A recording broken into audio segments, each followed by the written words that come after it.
back to Shane. Thanks, Dakota. So really the purpose of this webinar is to demonstrate how guild foresters are managing forest plantations for things beyond simple timber production. That was really the impetus for doing this in the first place. We've asked each speaker to use about 10 to 15 minutes. This is a huge topic. This webinar is really meant as a starting point for continuing discussion around the, reimagining, reinterpreting traditional plantation management. It's a tight time frame. We're going to try and hold them to it, but we're anticipating a lot of good questions as well at the end, and we'll try to save as much time for Q&A as we can. Let's see, with that, I want to intro our first speaker. Matt Fehrenbacher is a partner and forester with Trout Mountain Forestry in Corvallis, Oregon. Works all over Western Oregon, consulting for private non-industrial forest landowners, nonprofit conservation organizations, and municipalities. And Matt has quite a bit of past experience working for both industrial forest owners and the forestry nonprofit sector. So he's really bringing a very unique view to this. With that, I'm going to mute myself and turn it over to Matt.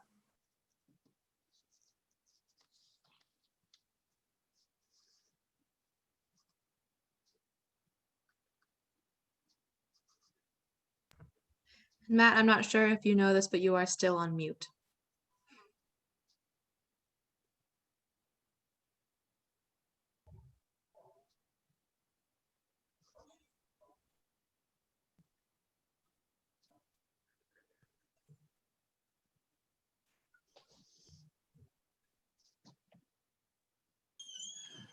Hey, sorry about that, guys. Looks like Matt's screen is frozen. So can we skip to Keith and Brian?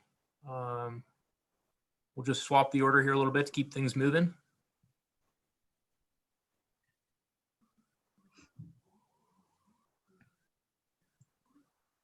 Yeah, sounds great. So Brian, if you want to go ahead and start sharing your screen now, that would be great. Okay, I think I have. Do you see it? Okay. Oh, So Keith, you're up. And I don't see your screen. yeah, Brian, while you're getting that up, it says it's sharing. I'm seeing Matt's screen, which is frozen. I don't know. Are you, hey Dakota, maybe are you able to stop sharing Matt's screen and then just override it? There we go. There we go. Okay, thanks for bearing with us, guys. There's always something.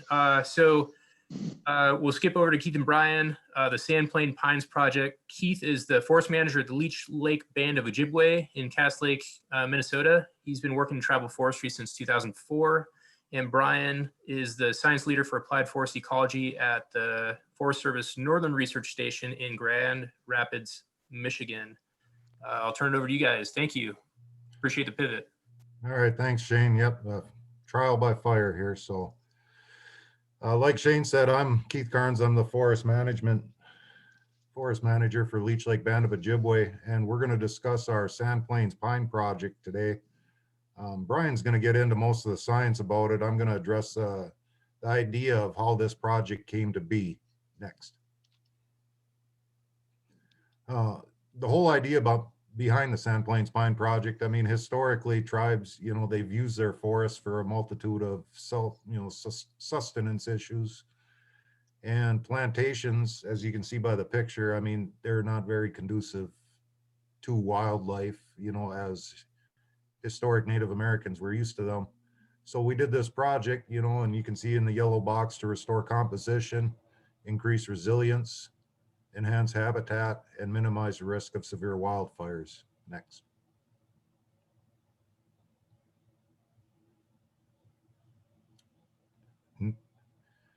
So a little history on how it came to be. I figure we got to learn to crawl before we can walk. And what does this project mean to the Leech Lake Band of Ojibwe? Next. This project started through a letter that we had sent to the U.S. Forest Service chief in 2016. And we invoked the Tribal Forest Protection Act, which was 2004 legislation that came to be because of BLM and U.S. Forest Service lands that were not properly managed, and wildfires and insects, etc., would would start on those lands and roll over. So we have invoked the Tribal Forest Protection Act, telling agencies where the tribe has treaty rights, telling them to do a better job. Ecosystem restoration is one caveat that's in this TFPA Act. And a couple of things that came out of the 2016 Chiefs letter were the Leech Lake Band of Ojibwe desired vegetative conditions and a memorandum of understanding, which is very, very recent. Next. So the TFPA, I mean, straight out of the legislature, the TFPA authorizes secretaries of agriculture and interior to give special consideration to tribally proposed projects on Forest Service or Bureau of Land Management administered lands.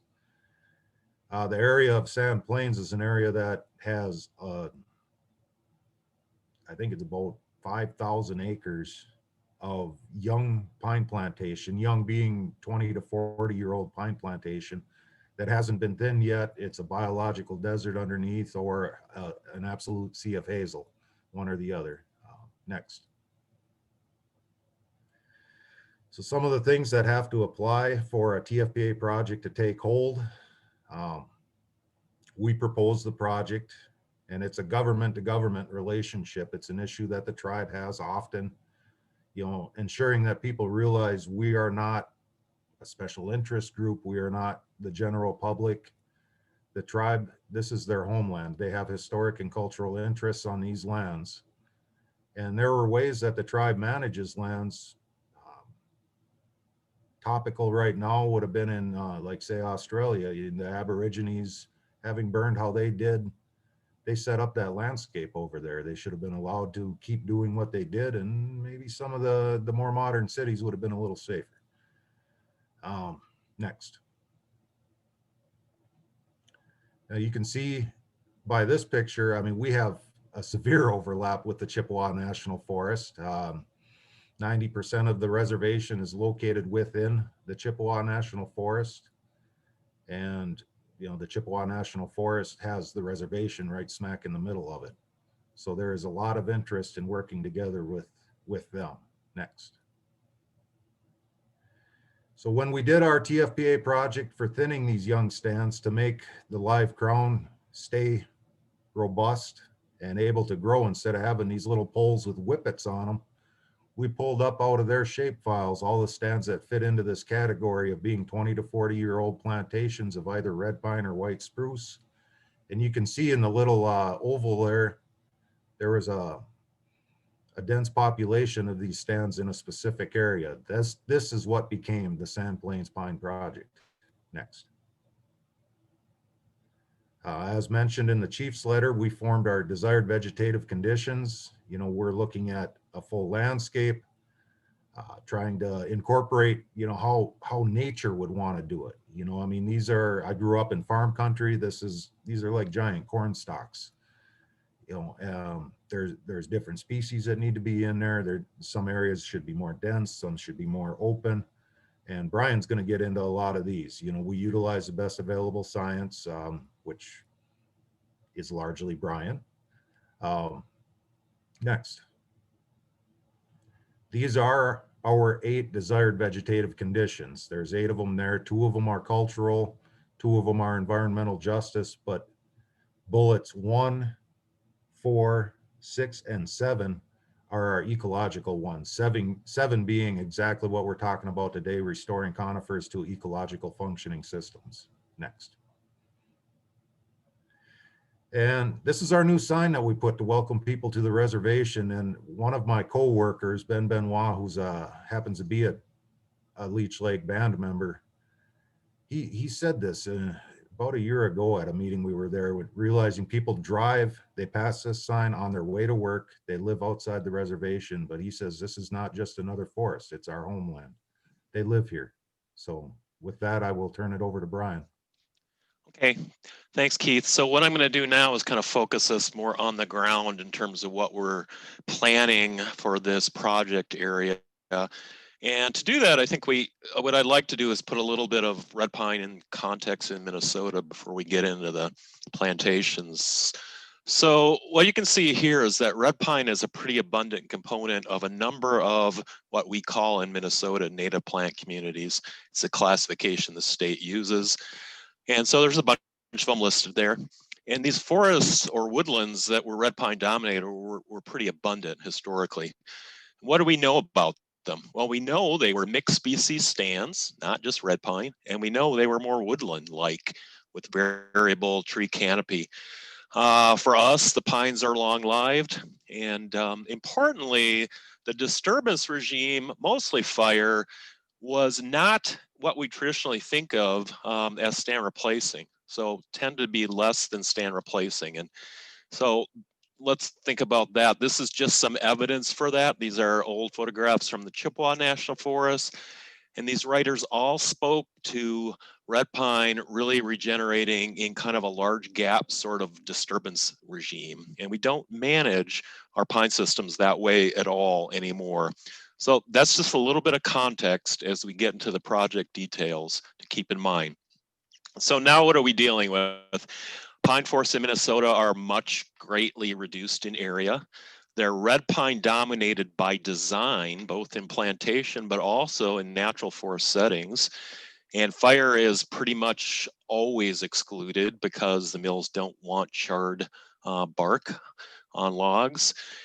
And then it's all managed with what I call a timber focused silvicultural model. And the reason for that, as you see on the right, is these are pretty important from an economic standpoint. So the timber focused model, I'm not going to go into details, but it looks like any kind of plantation silviculture that you see on the left. And the important thing is on the right, the end result are even age stands. They're spatially homogeneous in structure and composition, high density. So they tend to favor the A line of the regional stocking chart, short rotation relative to the lifespan of the trees. And again, strongly red pine dominated, whereas historically these pine systems were mixed species. So now let's contrast that with what I call an ecosystem silvicultural model for pine systems. If you want to read more about this, it's in a chapter in this book that's cited at the bottom. And I don't want to go into details of these, but it's very much driven by developmental stages. That book, one of the co-authors is Jerry Franklin from University of Washington, and these are his developmental stage and his colleagues' type of system they've come up with. And it's not really driven by time per se or number of years to an event. And you can see the objectives and outcomes and the silvicultural activities associated with those. What I want to focus in on just for a minute here is this young forest stage, the older young forest stage. So that 30 to 70-year age range. What we know is that in these systems, surface fire naturally was patchy, created openings, thin pine cohorts, allowed some regeneration to be occurring in less dense areas of the stand. And in terms of the silviculture that emulates that, it's variable density thinning with a regeneration component to it. And that's really where we're going with the SP3 project that Keith introduced us to, is dealing with that age. And so many of you know variable density thinning. What does it do? It accelerates the development of structural heterogeneity in young, simple stands, and it shortens the time required to reach mature forest conditions. And we use a real simple implementation of it, just have skips, gaps, and thinning between those two extreme approaches. You're looking down on young plantations. These aren't from the SP3 project, but they are on the Chippewa National Forest. And it's really kind of the impetus for what we're doing and planning to do in SP3. So you can see skips, you can see gaps, and then in between, those rows were thinned. And this was after an initial entry on the right, those photographs. So it still looks like a plantation with, some openings cut in it. But where this goes over time is more reflective in this slide, which is a different study that we have, but it's the same general design, and it's after a second entry. First entry was in 2004. So after the second thinning, the density is much lower and variable, much more woodland-like in structure. Rows are almost visible anymore. We have clearly two cohorts of trees, including pines, red pine, but also hardwoods that we've seeded into those. So, and then the goal here in this project and in SP3 is to eventually bring prescribed fire back into the mix as a management tool, which has been excluded for decades in that forest type. So this in kind of picture form is where SP3, the project Keith introduced us to, can go. And that's our hope. So just kind of summarize this. As Keith pointed out, this project is unique in motivation and goals for the Chippewa National Forest because of the involvement of the tribe. There's clear requirement in legislation, treaty rights, and agency directives to the National Forest to address this issue in the way that the tribe would like to see it develop. On the ground, it's silviculture to restore complexity and heterogeneity with the kind of desired future conditions that Keith pointed to. And then using variable density thinning with regeneration initially, but eventually leading into variable retention harvesting as these stands get older, with prescribed fire being brought into the management. With those advantages, a greater habitat diversity, greater tree species richness, reduced risks, greater options, including climate change adaptation as we bring more species back into these monospecific forests. So Shane, I think that's it for me. Thank you. Nice job, guys. Blistering pace. You got through it. Appreciate it. Thanks everybody for working with us through the technical difficulties. We're going to go back to Matt. So Matt Fehrenbacher, partner and forester at Trout Mountain Forestry in Corvallis, working all over Western Oregon, currently with working for private non-industrial forest landowners, nonprofit conservation organizations, and municipalities. And as a reminder, Matt's past experience was both for industrial forest owners and the forestry nonprofit sector. So Matt, you can go ahead and share your screen now. Looks like that's coming up.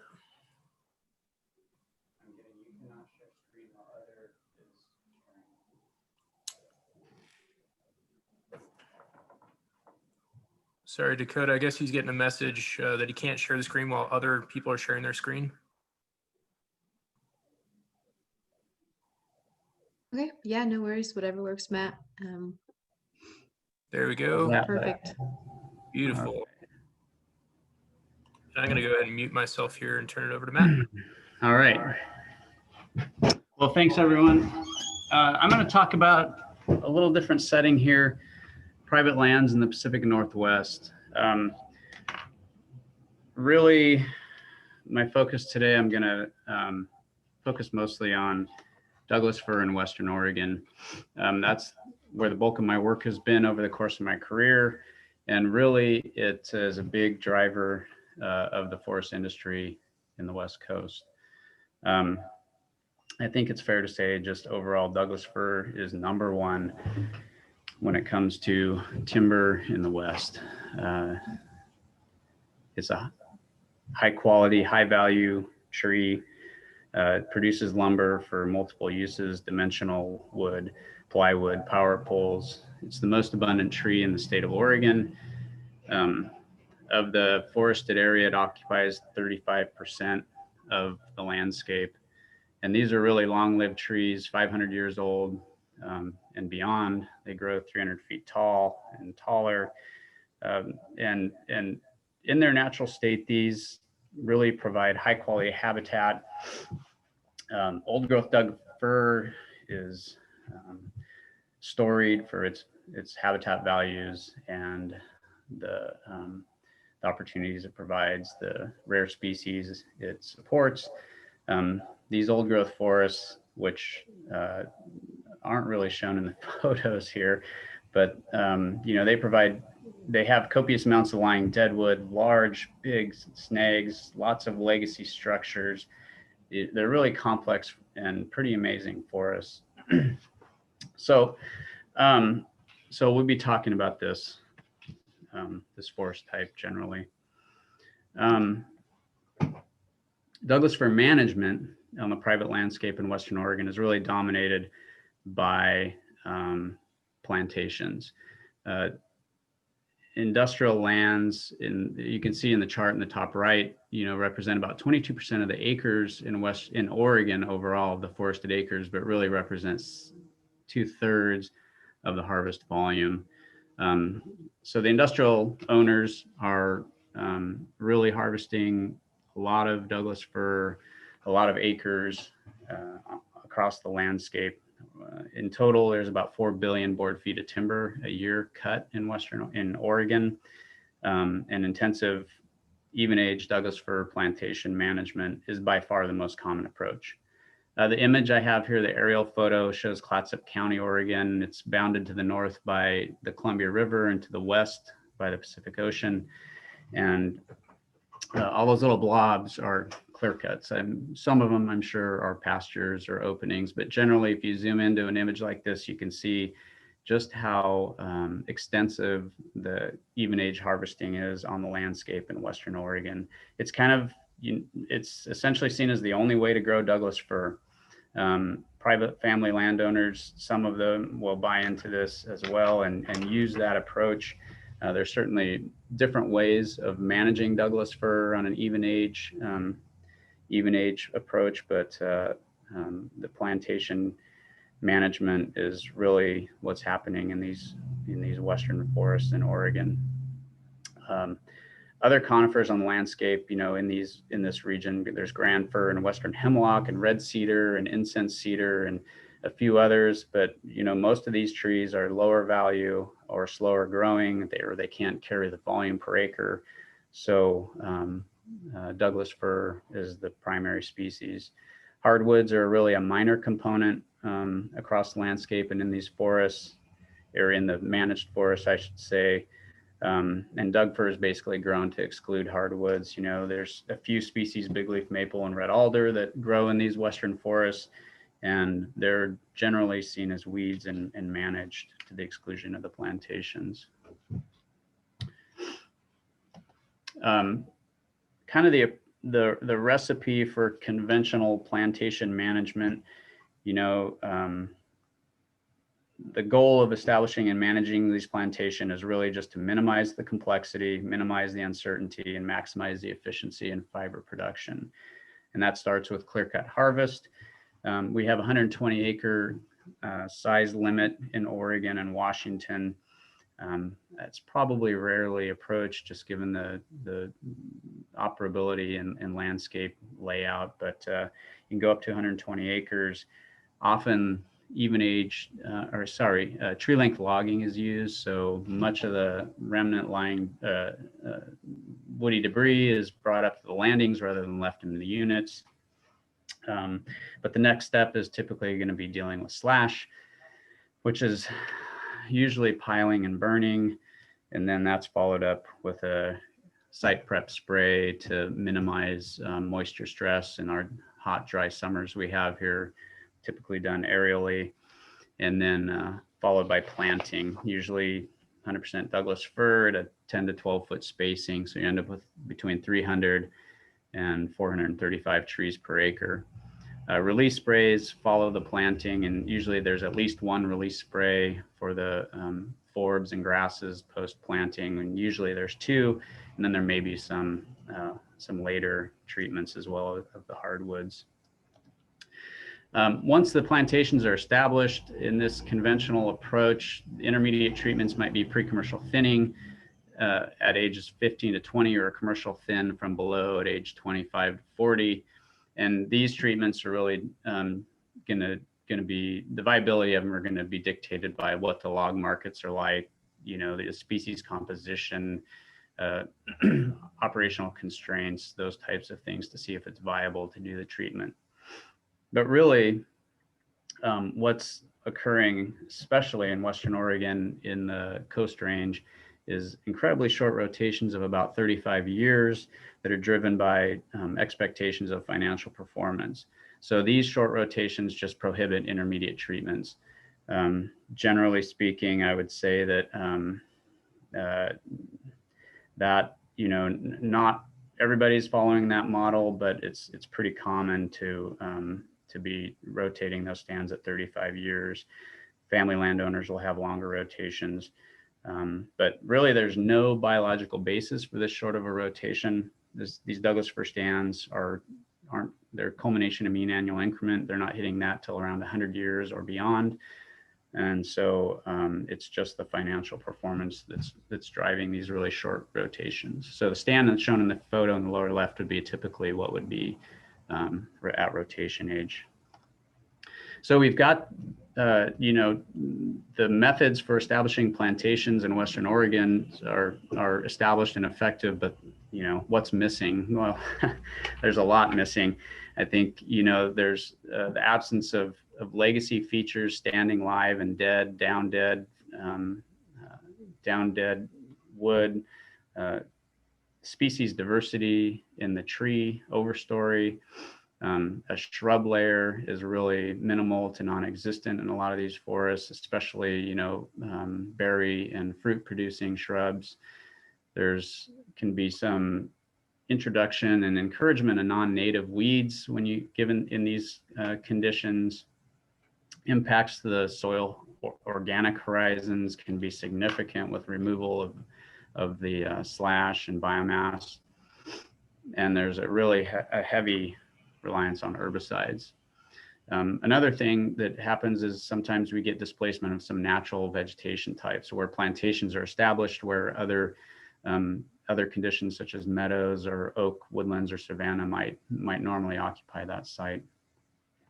So, you know, these natural elements, the inventory of these natural elements that exist within these forests is really being depleted, and it's not being replenished. So you can look at these, look at the plantation in the lower right and see that there are a lot of features there that you would expect to see in a Western Oregon Coast Range forest that just aren't there.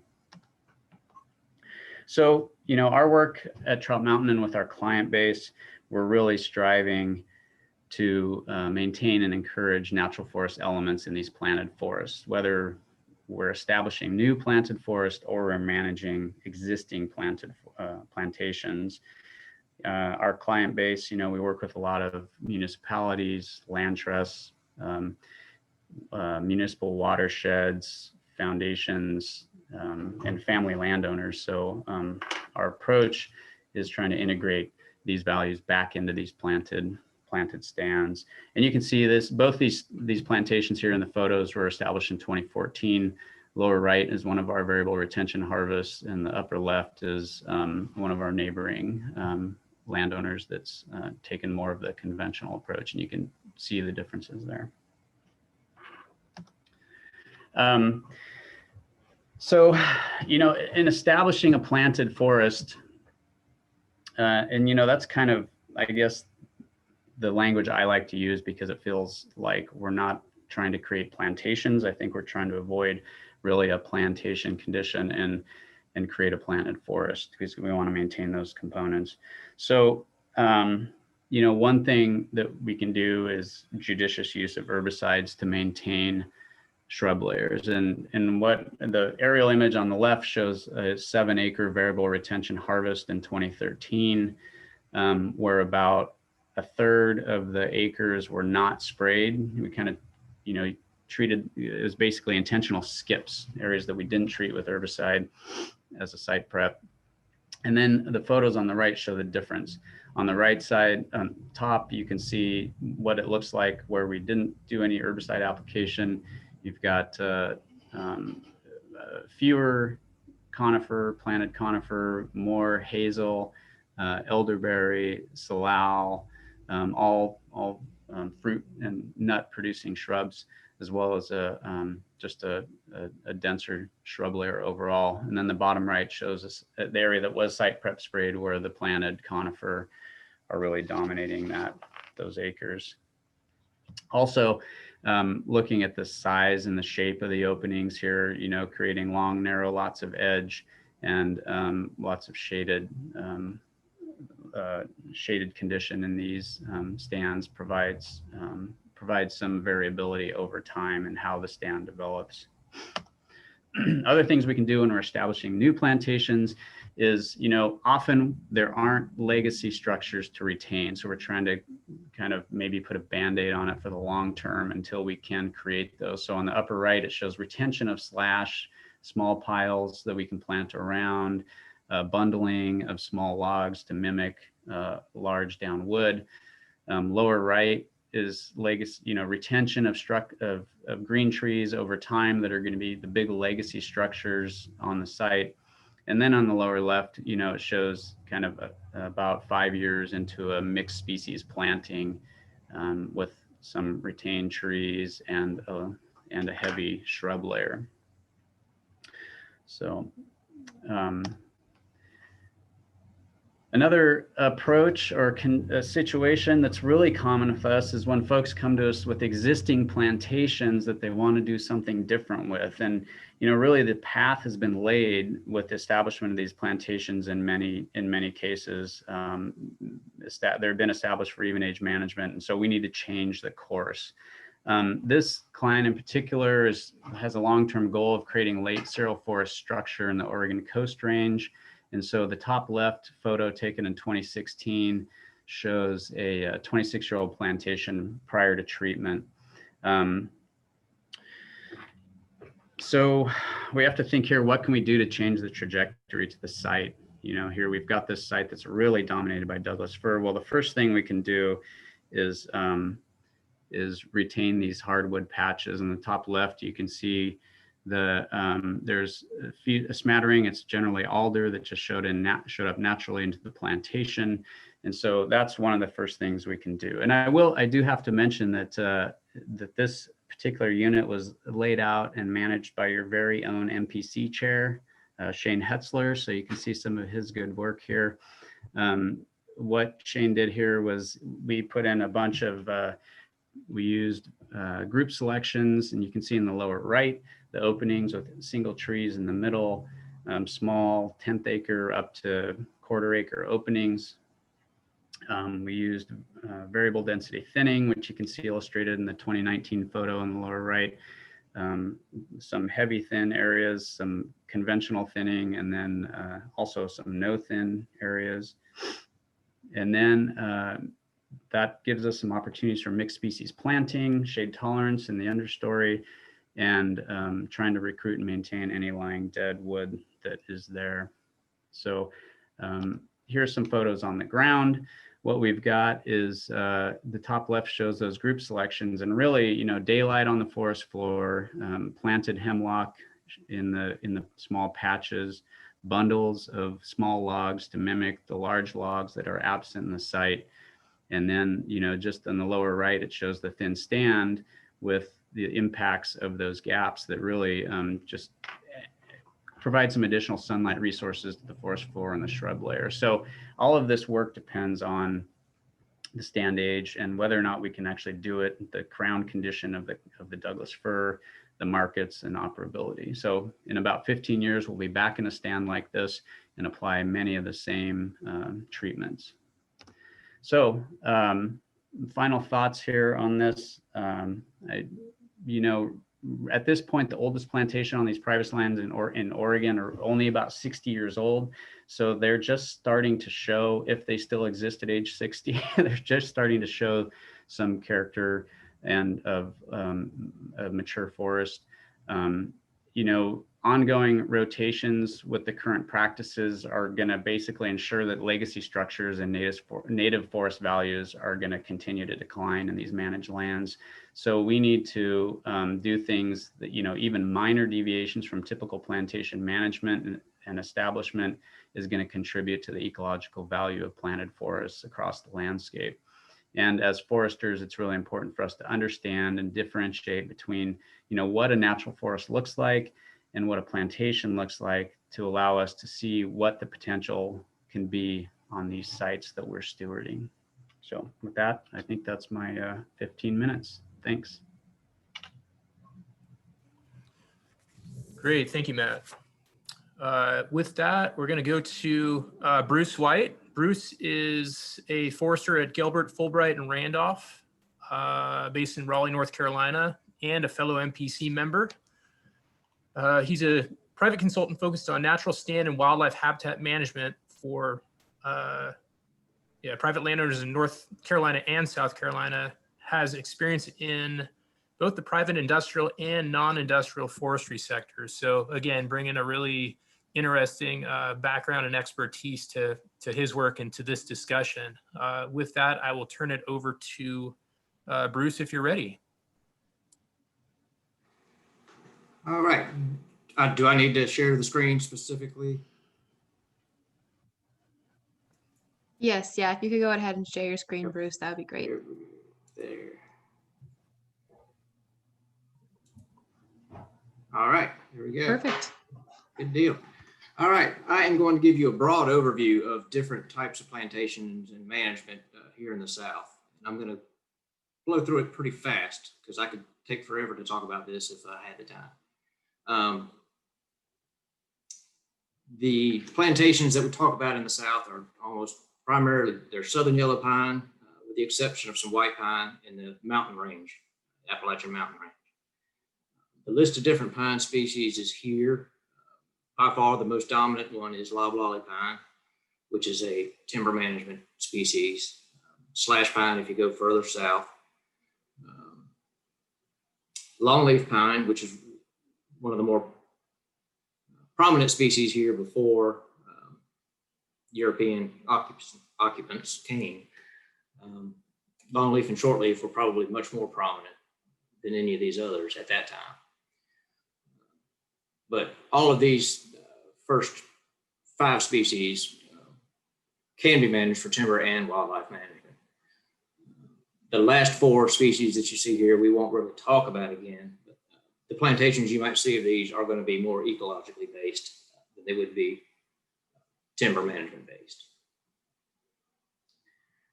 The next couple slides I'm going to show you are borrowed from another presentation I did, a guild presentation several years ago.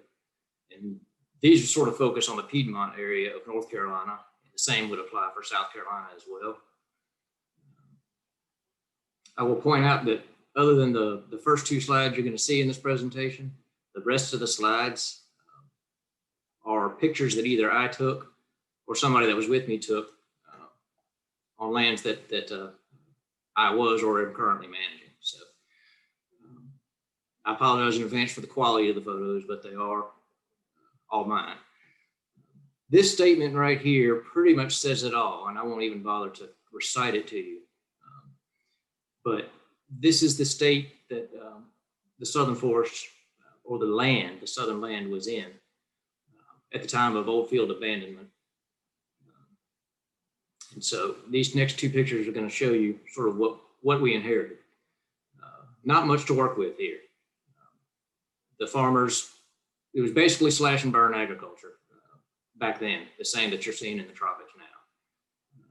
The land was just used up and then they moved on somewhere else. And this is what was left behind. The next photo is taken from the same spot after some reclamation efforts were taken to stop this erosion. But it was a pretty bleak scene back then. The results of this, old field succession is biology 101 for any forestry student in the South. Most of our forest came from these old fields because 96% of any acre in the South was farmed at one time. The way the succession typically works is pines are the early successional invader. Some hardwoods on the better sites may compete with them, but the pines usually overtop them.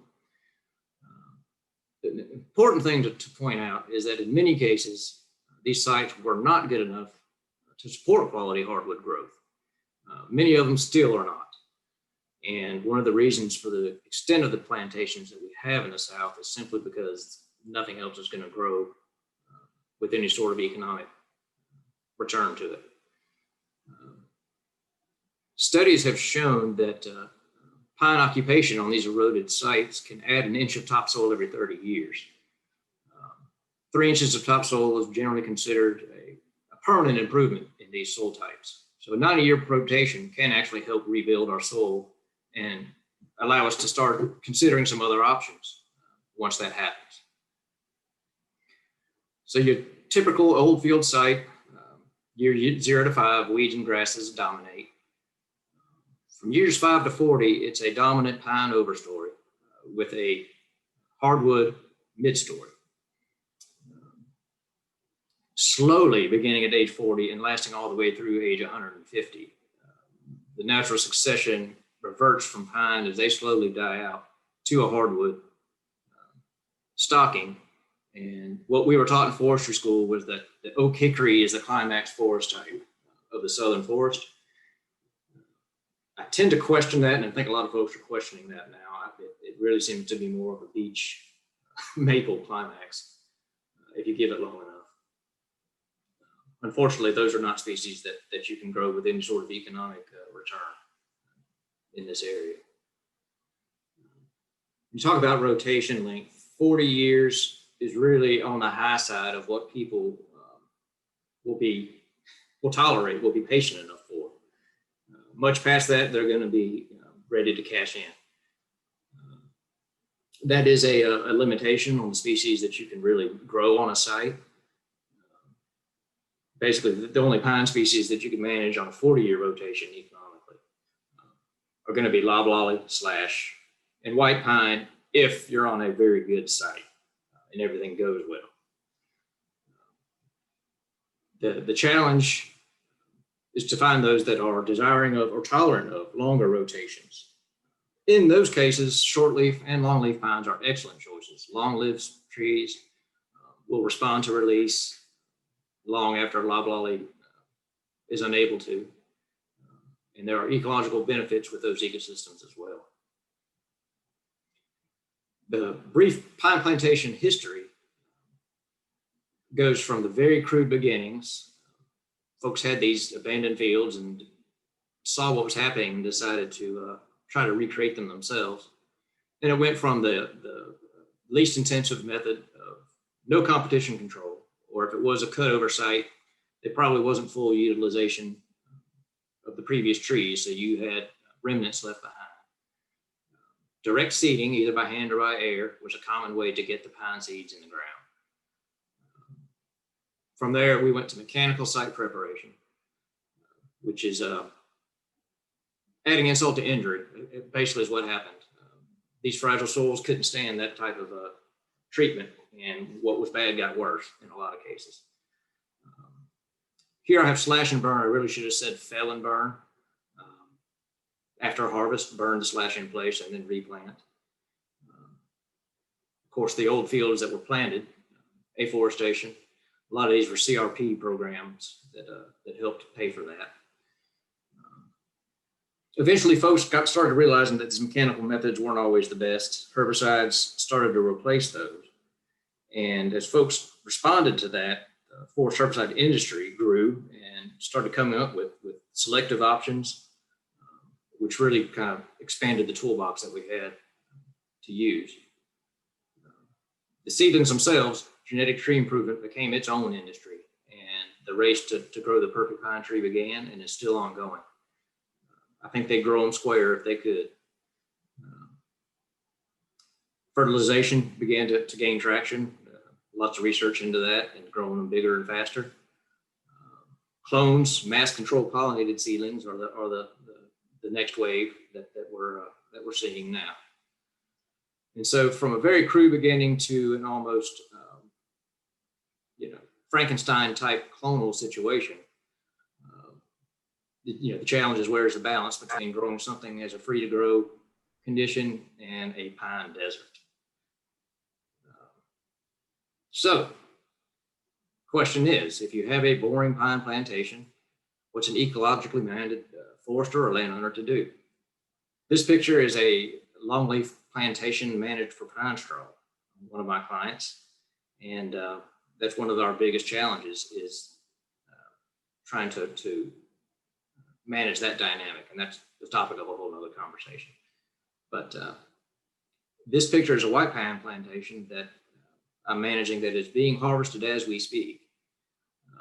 And the plan for this one is to have it revert to a hardwood stand once these trees are gone. But as you can see, there's not a whole lot ecologically going on in a stand like this. So the answer to the question, similar to what we heard in the Pacific Northwest, is to emulate natural ecological processes. If you're limited to growing pine, you're starting out to manage the natural old field succession. But probably the most important of any forestry activity, if you're talking about establishing a species, is make sure you're on the appropriate site. Incorporate natural regeneration of other species into the planting, something that I'll show you in a minute.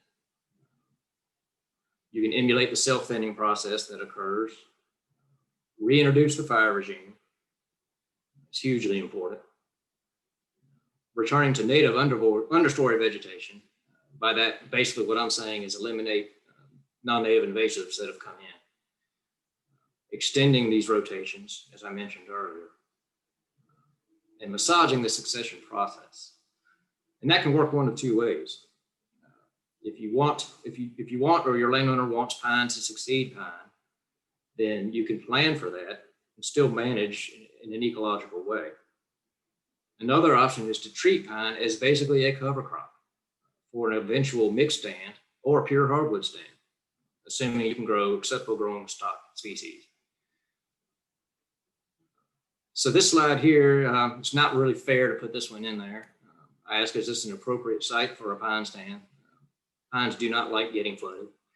In reality, this is an appropriate pine site. This was just after a million-year flood of Hurricane Florence. But there's a lot of folks that try to put pine where it's just simply too wet.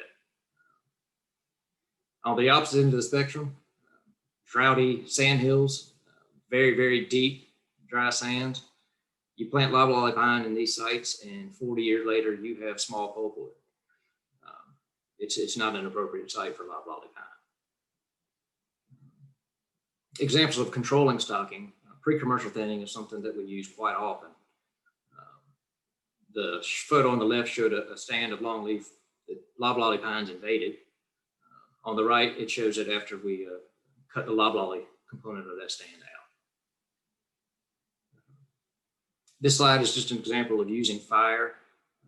If you've got a loblolly stand and it's going to stay in loblolly for the foreseeable future, you can manage for ecological benefits simply by continuing a burning regime that resets the understory to beneficial herbaceous vegetation. Another use of fire, most fire-adapted species of pine that we have that we would be growing, shortleaf pine. This is a fire that I ran through this stand, and understanding that the shortleaf component of this stand was going to resprout, whereas the loblolly would not. So this is they'll sprout very similar to the way hardwoods will after a fire, and so they can get the competitive advantage. Same goes with longleaf pine. This tree may not look good, but it's completely fine. Fire ran through it. This bud is white, fluffy, and healthy, and that tree is going to be just fine. Next two slides are just a couple examples of herbaceous understory layer that we'd like to see in a managed loblolly or longleaf pine stand. There's benefits to lots of early successional species, most notably migratory songbirds that are lacking this element. This slide here shows one of my failures. I attempted to manage a planted pine mixed oak, natural regeneration of oak. And I planted far too many trees, and I planted them far too soon after a harvest. And that's what I got. I started to learn from that. This is a stand on a similar site where I planted the pines further apart, delayed planting by a year or two. And with selective herbicide use, kind of hard to see, but this is, there's oak seedlings growing up along with these pines that came naturally. And there's various conditions. In this picture, the pine is winning the race against this oak. In this picture, the oak is winning the race against this pine. It's kind of hard to see the pine, but it's in the foreground here. These next three slides, if we were all together in the same room, I'd show you these slides and ask you how they compare to the first three that I just showed you. We have pine and oak regeneration here. And here they're kind of neck and neck. But then I would have told you it was a trick question because these slides are not planted pines. These were natural pines that I'd allowed to grow as opposed to planting.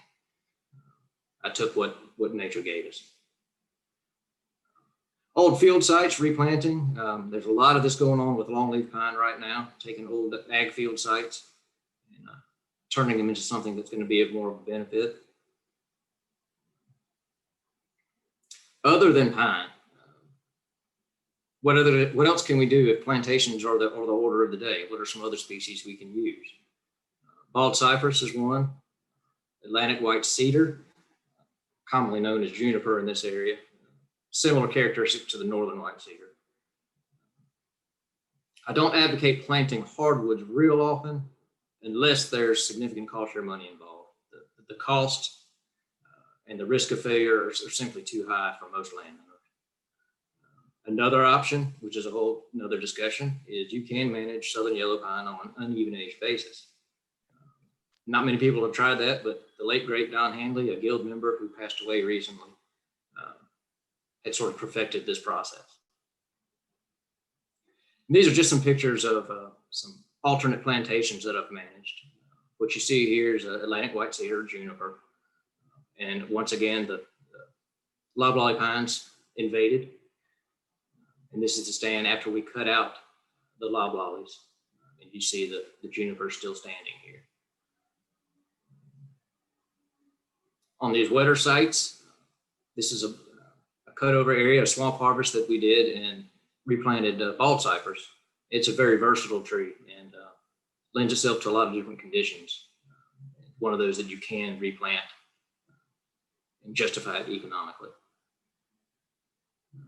This last slide just shows on a little bit of a drier site, bald cypress seedling that we planted that, despite the deer rubbing on it, as you can see here, is still thriving. So that is the end of the slideshow presentation. I forgot to keep up with my time, but hopefully I didn't go over, and be happy to answer any questions about the specifics of these different topics and the different strategies that I have used. But the main thing I want to get across is it's all site specific, and there's no one prescription that fits any one scenario. All right. Thank you, Bruce. You're an amazing closer. You got us right down there. It's about a couple minutes till we got a couple kind of last minute things to cover. Obviously, we cut into our Q&A time, but we've had a very robust discussion in the chat bar. So hopefully folks have gotten their questions answered. Before I turn it over to Dakota, I just want to say thank you everybody for attending. Hopefully it was interesting and useful. Thank you to the Guild for hosting, and thank you for our speakers for taking the time to really share what's going on in each of their regions. This is, as I mentioned at the beginning, a starting point. These conversations are hopefully going to continue. I know I'm looking forward to chatting with folks more after this webinar. So definitely look for other conversations about plantations, plantation management, and the Guild style in the future. Thanks, guys. I'll turn it over to Dakota here.